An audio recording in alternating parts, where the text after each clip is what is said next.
We are following some breaking news right now. West Virginia Senator Joe Manchin has announced he is not running for re-election. That's right. Manchin calls this the hardest decision he's ever had to make. He says he will continue to fight for the middle. CBS News congressional correspondent Nikole Killion joins us now on the phone. So, Nikole, tell us, why is Manchin making this decision now?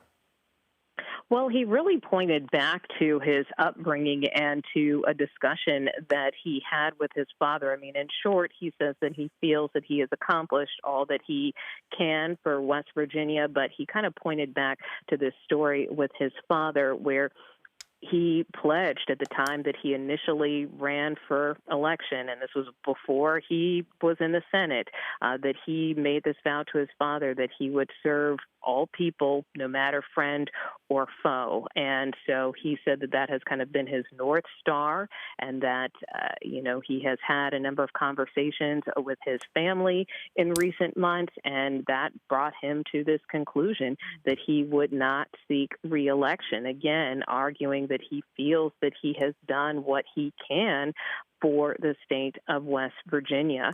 And as we know, Senator Joe Manchin is certainly one of those lawmakers who has worked across the aisle. That has kind of been his MO for the time that he has been in the Senate, sometimes to the consternation of some within his own party for working too close with Republicans, but that really has been how the senator has tried to toe the line, that he doesn't always toe that party line, that he is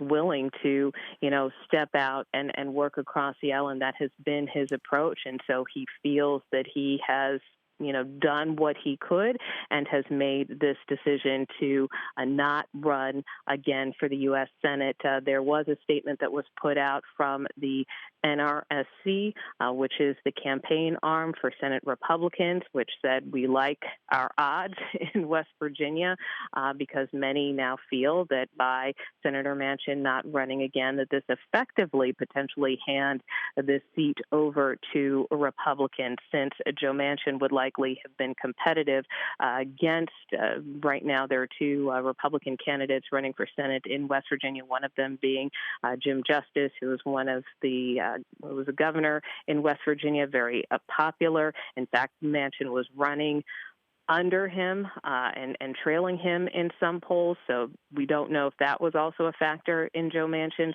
decision, but it does certainly potentially increase the odds for Republicans who are hoping to pick up that seat.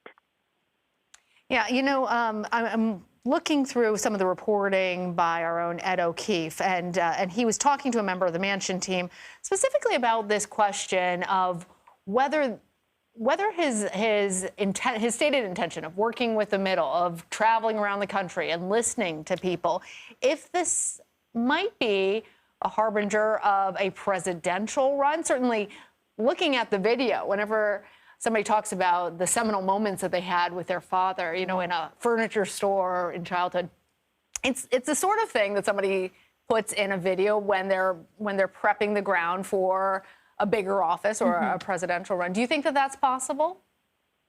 Well, certainly we know that Senator Manchin has not officially closed the door on a potential presidential run. I mean, he did make clear that he would make a decision about his political future by the end of the year. Obviously, he is now letting the country know and his state know that he is not going to run for re-election in his capacity as senator, but he hasn't fully closed that door to potentially mounting a third-party bid.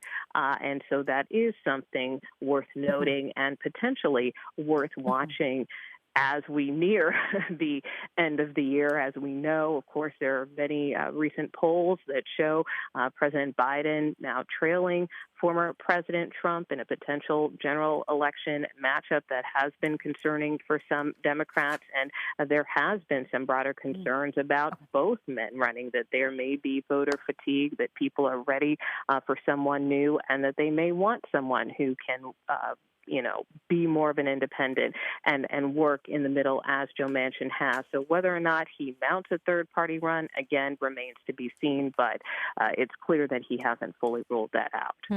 And as we come up here on the top of the hour, in case you are just joining us, we are getting breaking news right now that West Virginia Senator Joe Manchin has announced he will not seek re-election. A lot has been said about his legacy and the position that this puts Senate Democrats in, especially as they approach the 2024 election cycle, in keeping that slim majority. We're going to take a listen now from that announcement video that was published just moments ago. After months of deliberation and long conversation with my family, I believe in my heart of hearts that I have accomplished what I set out to do for West Virginia. I have made one of the toughest decisions of my life and decided that I will not be running for re-election to the United States Senate. And as we bring Nikole Killion back in on this conversation, we had been talking before about the legacy that he leaves behind and what he's known as his position in the Senate and reaching across the aisle and being that centrist. And how he's been able to control much of the legislature in this country because he is one of those crucial votes that could go either way. And because of that, Nikole, we also know that he has been at odds with fellow Democrats, some fellow Democrats, because of how he toes that party line and reaches across the aisle. How could this impact Democrats' ability to keep that narrow majority in the Senate past the 2024 election? Well, it is going to be tough. I mean, we already knew that the Senate map was unfavorable for Democrats, although they certainly feel confident in their chances. But it is a tougher map for them this cycle in terms of the number of seats that they have to defend. Obviously, now that they will not necessarily be able to count on Manchin to defend this seat in West Virginia, which is a ruby red state, that makes things even tougher for Democrats, depending on who ultimately decides to run for it on the Democratic side. And let's not forget that there are still some unknowns with respect to other senators. For instance, you have Arizona Senator Kyrsten Sinema, also someone who likes to work across the aisle, someone who recently became an independent and, kind of takes more of that independent streak.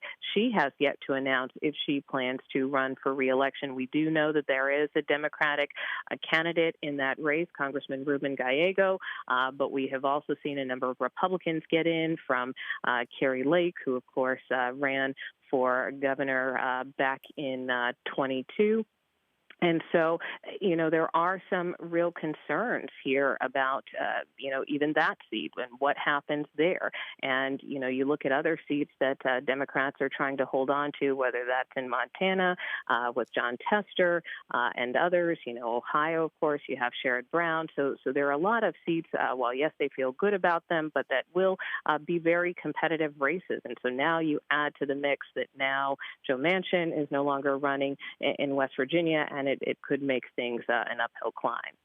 And I'm wondering, Nikole, what this means for the ability of Manchin to continue to have as much power as he has had in the last several sessions of Congress, and what implications this has for Democrats and their ability to get anything done in that chamber. Well, obviously, they still retain the majority, even if it's just by one vote. And certainly Leader Schumer, is one of those who kind of will put forth a very aggressive agenda and continues to put forth an aggressive agenda in terms of trying to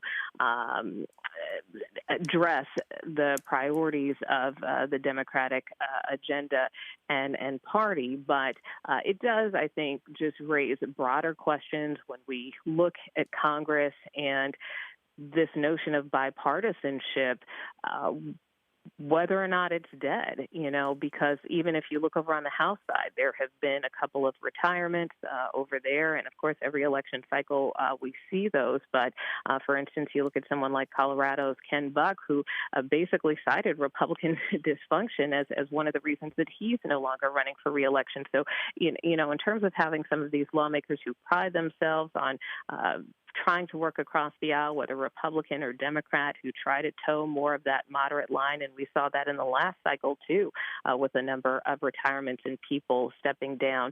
It does raise broader questions about the ability of both parties to work with each other, because we continue to be in more of this hyper-partisan environment. And we saw that just recently, again, over on the House side with the speaker fight. So, it is a situation where I think having somebody like a Joe Manchin who's not afraid to work across the aisle and who was really integral in a lot of these, small discussions that kind of happen behind closed doors on key pieces of legislation, whether that's infrastructure or whether that's border, whether it's voting rights. He is someone who has been willing to kind of have those difficult discussions, even if people don't always like or agree with his position. So it is a loss in that sense of that type of legislator who is willing to, work across the aisle, what that means for the broader institution going forward. Nikole Killion joining us by phone. Nikole, thank you very much. You bet.